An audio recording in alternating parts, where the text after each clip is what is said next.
Hi అండి. అందరికీ రాఖీ పూర్ణిమ శుభాకాంక్షలండి. మీరందరూ రాఖీ పండగ ఎలా జరుపుకున్నారు? మా ఇంట్లో అయితే మా రాఖీ పండగ ఇలా జరిగింది. మా యశ్యు మా చేతుకి రాఖీ కట్టిందండి. ప్రతి ఇంట్లో కూడా ఒక ఆడపిల్ల ఉండాలి అని అంటూ ఉంటారు కదండి. ఆడపిల్లే కాదు, ఒక మగపిల్లాడు కూడా ఉండాలి. ఎందుకంటే ఆడపిల్లకి తోడుగా నీడగా జీవితాంతం ఉండేది అమ్మ నాన్న కాదండి. అమ్మ నాన్న కొంత ఏజ్ వరకు ఉంటారు, ఒక 20 ఇయర్స్ వరకు ఉంటారు. తర్వాత ఏదైనా ప్రాబ్లం వస్తే మనం మన భర్త తర్వాత చెప్పుకోవాల్సింది ఎవరికి అంటే ఒక అన్నయ్యో తమ్ముడో ఉంటే చెప్పుకుంటామండి.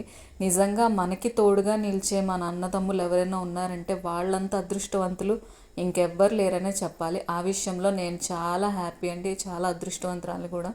మా అన్నయ్య కానీ మా తమ్ముడు కానీ అయితే నాకు మంచి సపోర్ట్ ఇస్తారనమాట. నాకు ఏదైనా ప్రాబ్లం అంటే ఫస్ట్ వాళ్ళు స్టాండ్ తీసుకుంటారు. నాకు మ్యారేజ్ అయ్యాక కూడా యష్యూతో చాలా ప్రాబ్లం అయిందండి, యష్యూ హెల్త్ పరంగా. నాకు ఏ ప్రాబ్లం మనకి ఫోన్ చేయగానే తమ్ముడు అన్నయ్య ఇద్దరు ఉన్నారు కదా, ఇద్దరిలో ఎవరో ఒకరు వచ్చి తీసుకెళ్ళిపోయేవారండి. మనకి అంతకన్నా ఏం కావాలి చెప్పండి, అంతే కదా.